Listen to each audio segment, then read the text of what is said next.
we're working very hard to make sure that we bring home a big victory on November 6th, which is what we need for the state of Florida.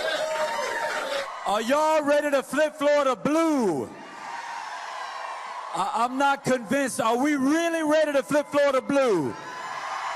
The race for governor heating up in Florida. The latest Real Clear Politics poll showing Democrat Andrew Gillum up by 3 points over Republican Ron DeSantis. And well, as this race tightens, the battle is getting nastier. Now, we've invited Andrew Gillum to appear in this program. He has yet to respond. With me now, his opponent, Ron DeSantis. Ron, thanks for joining us. It's a pitch battle. It was ugly right out of the gate. Explain to the audience how it seemed to get off track right away and what's happening now to sway the voters with 1 week to go.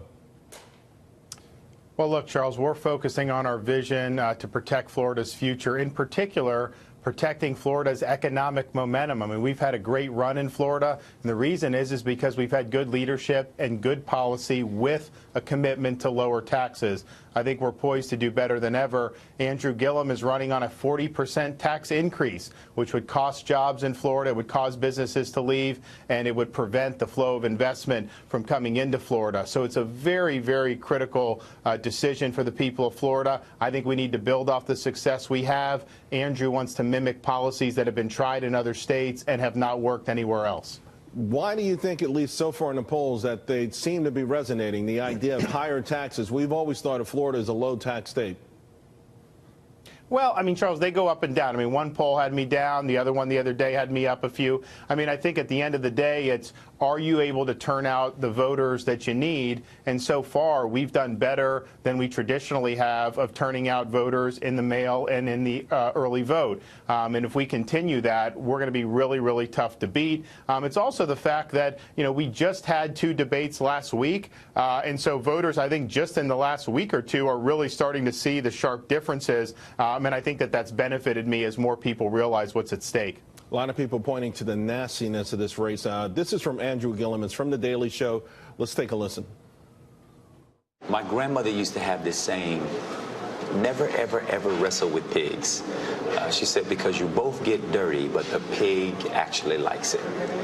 And that was important for me because what I realized is what DeSantis and Trump want to do is to drag me into the gutter with them, right?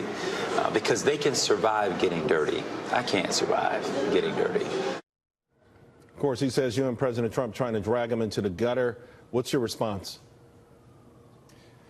Well, Andrew Gillum, he may be a third-rate mayor, but he is a first-class demagogue, and I think he's been doing this stuff throughout the whole campaign. The fact of the matter is he is being held accountable because he was not honest with the people of Florida about receiving thousands of dollars in illegal gifts from lobbyists and including an undercover FBI agent that had business before the government. He turned around and gave the lobbyists a $2 million contract for a restaurant in Tallahassee. And so he's not been able to answer those questions. I held him accountable at the debate. There's a bunch of documents that have come out that show he's not telling the truth.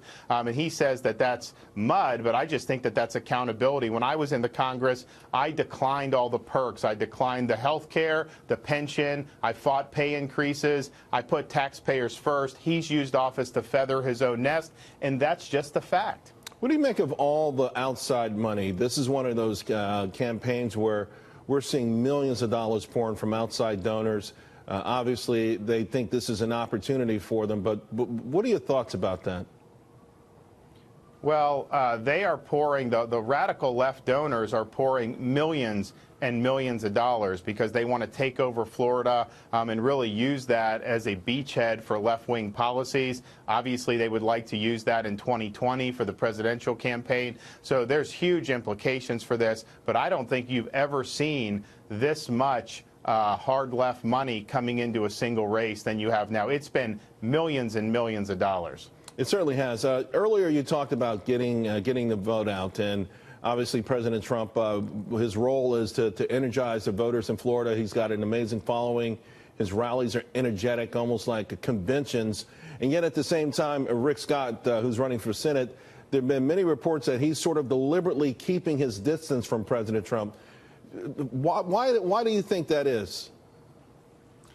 Well, Charles, Well, I'm not sure. I mean, I think Rick has had the hurricane to deal with. He's just not been campaigning as much because he's helping those folks out. I do think he's going to be at the rally with us in Fort Myers tomorrow. It's going to be sold out. It's going to be a capacity thing. And I think that's really going to help energize voters to come out. I mean, as you know, Charles, the president brought a lot of new voters to the table in 2016.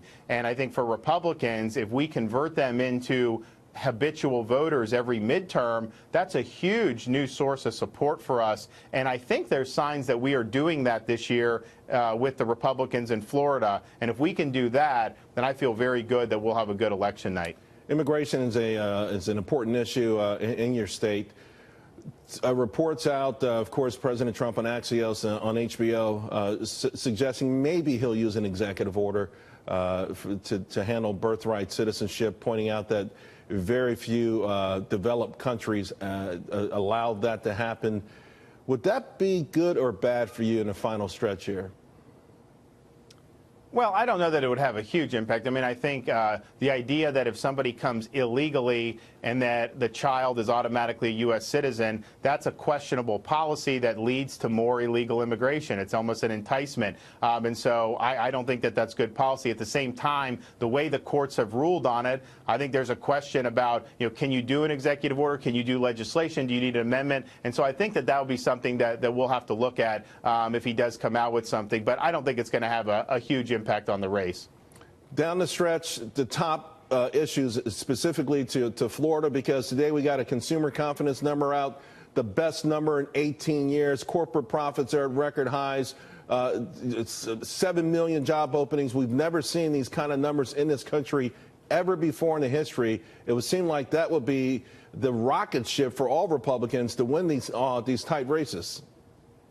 And I think that's what will happen. Florida has never been better positioned. Our economy's never been better, but we have not reached our potential because we have low taxes. Our competitive advantage with high tax states has never been greater. We can build a real strong financial services sector, technology, manufacturing. That'll be an economy built for the long haul. There will be high-paying jobs, and Florida will continue to prosper. But you got to have good leadership, and you got to keep taxes low. And before I let you go, it's been a wild week, a wild month, rather, for the market. Okay, good day today, but it's certainly not reflective of the economy. Some people thinking we've peaked. Or, could this have any sort of implications or impact on next week? I don't know. I mean, I think the underlying strength of the economy has been good. I think, as you said, Charles, there's a lot of job openings. People are able to get a job. We have a tight labor market, so you're seeing higher wages. So I think, by and large, the overwhelming majority of Floridians are happy with the state of the economy. We just need to keep it going. Ron DeSantis, thank you very, very much. And I also want to remind the audience, we did put a call out to Andrew Gillum. We have yet to hear back.